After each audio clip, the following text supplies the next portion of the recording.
Hi, everybody. Welcome to Grab Your Keys. I'm super excited today to get started. But before we get started, I wanted to make sure everybody remembers if you like Grab Your Keys, enjoy listening to Grab Your Keys, don't hesitate to put a review and to share it with a friend. We love everyone in and outside the mortgage business to get the great content that we're producing.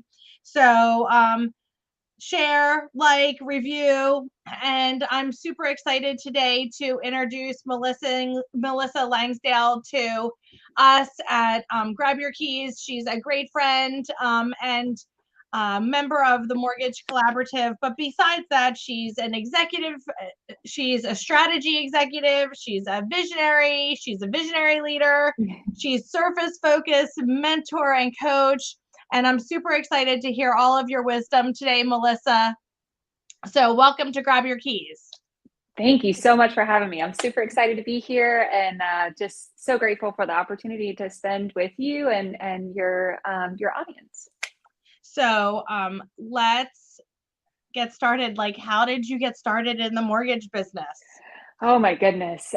This is my most favorite question to talk about with people because I feel like the industry as a whole, everybody, there's very few people that purposely get into the business. I feel like people accidentally fall into it. And so I am no exception to that. My parents got me into the business. As a matter of fact, kind of, kicking and screaming. My degree is in health administration, so I wanted to manage hospital systems. I wanted to do that because I felt like I have a weird gift for numbers. I'm an uber nerd, and I wanted to do something where I felt like I could help my community. What they don't tell you sometimes in college is that your degree doesn't really mean anything without a master's degree. And so I graduated and could not get a job. And so my parents were top originators in the country at the time. They were closing about 50 loans a month with just the two of them. And they just desperately needed help. So I told them I'd help with whatever they needed. And they had me for 12 months. And then I was going to get my MBA and MHA. And about 3 months into it, I was processing a loan, and one of our customers just broke down crying on the phone with me and shared just how grateful she was for everything that we did for her, and shared that this was the legacy that she was going to leave her children. And at that point, it was just like hook, line, and sinker. I came to my parents and I said, I'm all in. Like I'm never, I'm not going back. Like you've got me in the industry. Like I want to learn everything I possibly can about it. And so since then, I have been working hard to learn as much as I can. I've been in operations. I've been in sales. I've started new branches and areas and regions and builder services division for OnKey Financial. And then for a little over 4 years ago, started a mortgage company with a community bank in North Carolina. And then I just took on a new role to lead mortgage operations for a fintech. Wow. So I've had my hands in a lot of different things. Been able to lead compliance and secondary servicing, operations, sales. There's something in there I'm sure I'm missing, but love the industry wholly. That's super impressive. And I did not know that your parents were in the mortgage industry. That must be very lively entertainment sometimes at a dinner table.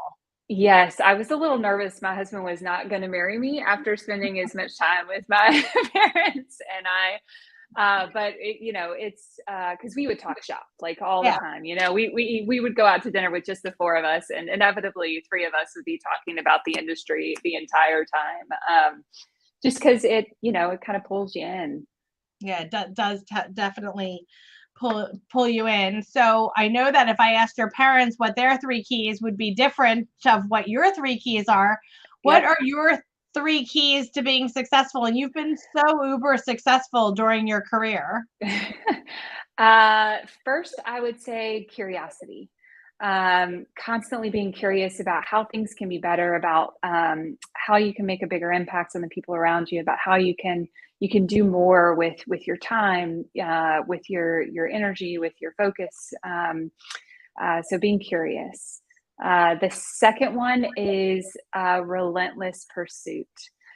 This is that like drive that I think that drive for excellence, that drive for growth, the drive for we're fantastic today, but I want to be even better tomorrow. And then the third for me is authenticity. I think there's a lot of people that really struggle with bringing their whole self into their work. And anytime I have not brought my whole self into my work, it's come back to bite me in one way, shape, or form. And so I think the most successful people I've met are just truly authentic with who they are, and they bring that into what they do. Yeah, so I want to break down each one, and I have so many Okay. things that I want to ask you about what your thoughts are. So for curiosity, you can see in sales, you can see that in operations. We ask as originators hundreds of questions to actually get down to like, why are you buying this house is Yeah. essentially what we're asking. And Yeah. then the same for great operational managers. So, where do you think people could actually strive to learn how to be curious about things if they're not a curious person? I think, there's a layer in here that I consider myself as being a lifelong learner. Me too.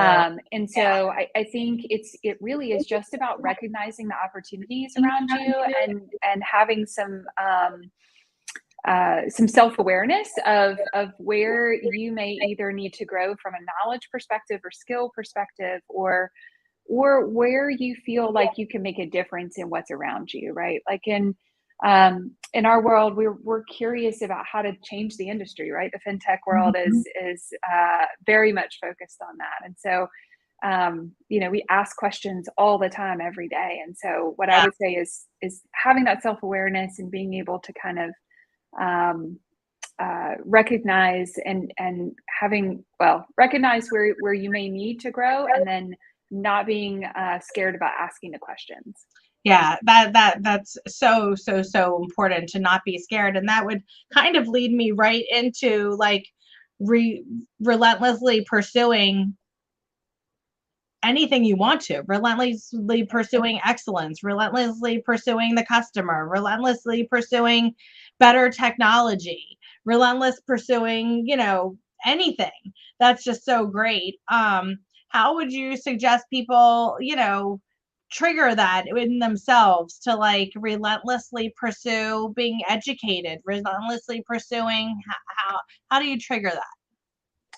I don't know that you trigger it. I think that you've got to have a drive for the things that you're passionate about. I think the challenge most people have is in the giving up. Yeah. They are passionate about something and they want to learn about it, and they're they deep dive into something, and then they hit a roadblock, and they kind of pull back from it and say, oh well, that might not be the right thing to pursue, or that might not be the right thing for me. And so I would just suggest continuing on. Like if you're super passionate about something, the relentless piece is what is what kind of sets that drive. Like don't give Right. up on it. Right. Which also leads into the authenticity. And I just wanted to tell all our viewers that we will be taking comments. And if you have comments or any questions, don't hesitate to put them in the box, because I watch that box while we're chatting. So authenticity, I do love when people are authentic. I feel like I had to really learn about my authentic self, really to serve people better and to serve being a manager and to help my clients to the best of my ability. And you really do have to love yourself in order to love others. And it's funny how you have to like figure all that out. How do you think you find who you are and where your authentic self is? Oh, that's such a good question. Oh my gosh. And everyone's You like, know, how do I know if I'm being authentic? if at the end of the day you can look back and say, "Hey, I would have approached this differently if my family was on the other side of the table, or my softball team was on the other side of the table," right? Like people like and trust already. Then I don't think you're being authentic. I think you've got to ask yourself the question of, do I show up every day with the same person at work as I do at home? Not with the same focus, right? Like there definitely is a line there. You have to show up with a different level of focus, but who you are shouldn't change, right? The decisions that you make, the how you treat people, the questions that you ask, all of those sort of things shouldn't be the same, because at the core of who you are, you're bringing your values into your work. Right. I remember the first time you and I had any interaction, you actually sent me a text and said, how do I get involved in some of the things that you're involved in? And I thought Yeah. that was so great that you just, knew who you were authentic to yourself, and you were like, I want to be more involved. And so you have been so involved over the last 10 plus years. You're on the board of directors of the Mortgage Collaborative, which is close to my heart, and because I was also on the board of the Mortgage Collaborative, which I love. You're on the board of directors of the largest home builder for the largest home builders association in the country. And I'm reading a little bit in the American Mortgage Conference. You're just super involved. How important do you think it is to be that involved? I mean, I think it's super important to have a regional and a national presence. And I think that's probably what I said to you back in the day. And Yep. how important do you think that is, no matter what your position in the mortgage industry is? I think having a network of people that you can collaborate with, that you can bounce ideas off of, that you can see yourself growing with professionally is incredibly important. As I've done all of the things that we talked about thus far, like none of those things were alone, right? Like I didn't just Right. wake up and learn servicing or secondary, right? Like those are very complicated things, and so the network that I've been able to build over the years has really, I've been able to tap on them as I've taken that next step and really had questions around what's the right thing to do and how to navigate a situation. And those are all people that, because I've built those relationships, that they've been graciously willing to help me to grow over the years, like you, and suggesting of places that I was able to get more involved. So getting involved in things like that can just help build relationships. And you never know what that could open up for you in the future. Yeah, you really don't. So you took a jump from like mortgage world into fintech mortgage world. What does that look like? Like, how did you decide that you were like, okay, I'm going to try this? I mean, definitely we need fintech and everything else, but I mean, and you had a huge moved your Yeah. family across the country practically. Um, Yes. how do you, I mean, you're living your authentic self, obviously, which is great. Where do you see fintech going from here? And is that why you made the move? Yeah, I think as an industry, our mortgage industry, particularly in the 20 years that I've been in it, we've taken the pieces of paper that we used to push across the table, right? And then we took a picture of the pieces of paper and we put it on the screen. And we go paperless that way, right?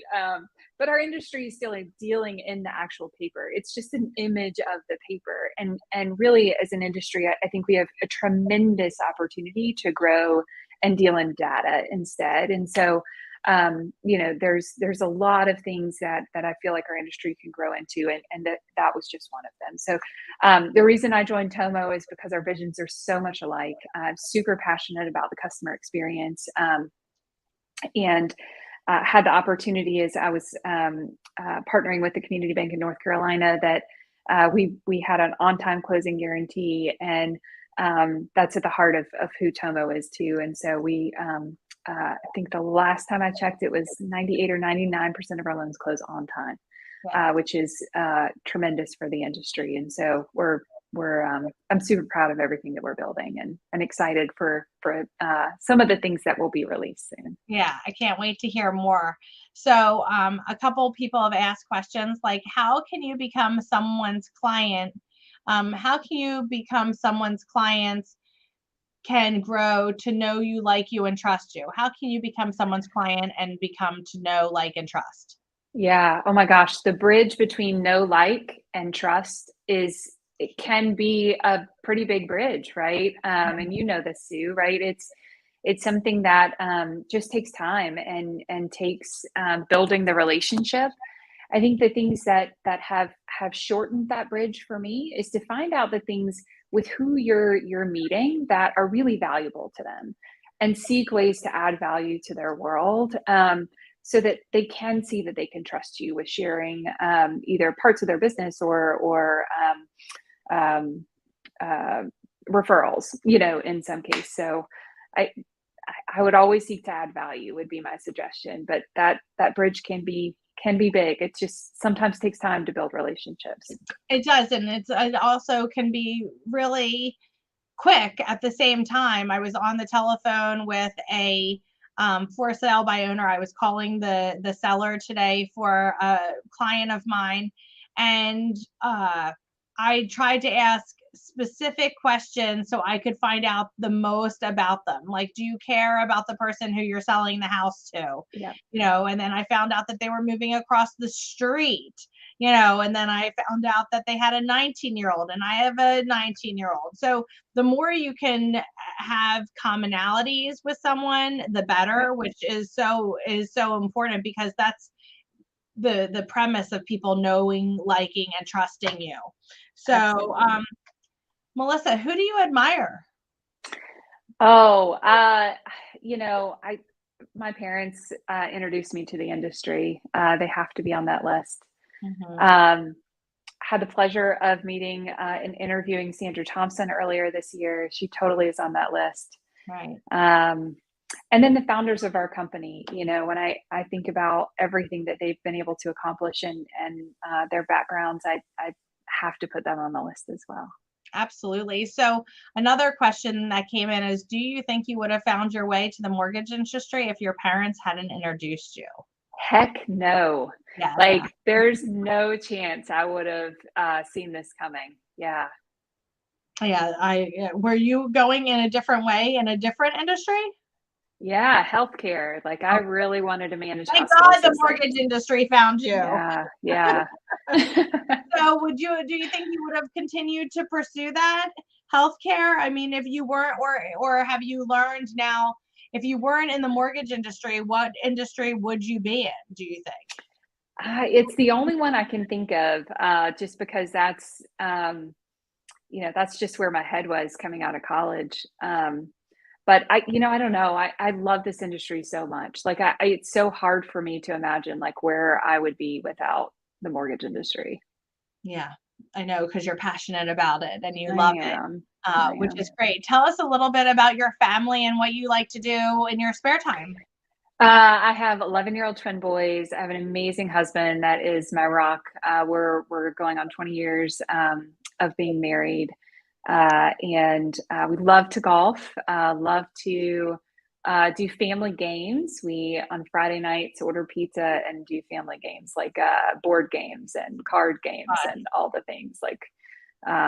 So that's a lot of fun for us. How do you, after being in the business for so long and having, a family, how do you keep a work life balance? Like, Oh how do gosh. you balance it all, being an I executive and being a mom? Yeah, I don't know that I have the answer to this one. I don't know that I've perfected it by any stretch of the means. I think there's the only thing I would say is the only advice I would give is to have an awareness around how you're spending your time, and hold true to the things that are most valuable to you. Um, and so I did business coaching years and years ago, and one of the things that they made me do is to actually like develop a life plan of your important buckets in your life, and then make sure that you were spending the time in those areas to achieve the things that you wanted to achieve, whether it be a better relationship with your spouse or a stronger relationship with your children or career aspirations. And mine were all balanced with that, right? But what I had to learn is to be really intentional about my time, and have a really good awareness around that. Yeah, I think that is very, very, very important, especially with a family and being a mom, to know what what buckets are important to you and to be able to prioritize. But I also think another really important thing is to be able to ask for help and to have, Yes. the village with you. As you said, your husband, is your rock. I love when people say different things like that, because, you need that support system so that, if you, need help, you can ask for the help and don't, and not, you're not feeling bad about Yeah. Yeah. I am very blessed to have a true partner. We pretty much tag team parent is what we call it. it. For sure. But For sure. So what's in the future for Melissa? oh gosh, I want to change the industry. I truly think that the things that we're doing can totally do that. I think our industry is ripe for some change, and I'm ready to see that happen. Well, I can't wait to watch you do it. And thank you so much for joining us on Grab Your Keys. It's been amazing to have you. So, everyone, remember, if you know someone who can find value in Grab Your Keys, please share it. Please give a review. We'd love to hear if we can get somebody on here that you would like to hear from. So, thanks so much for joining us, and grab your keys.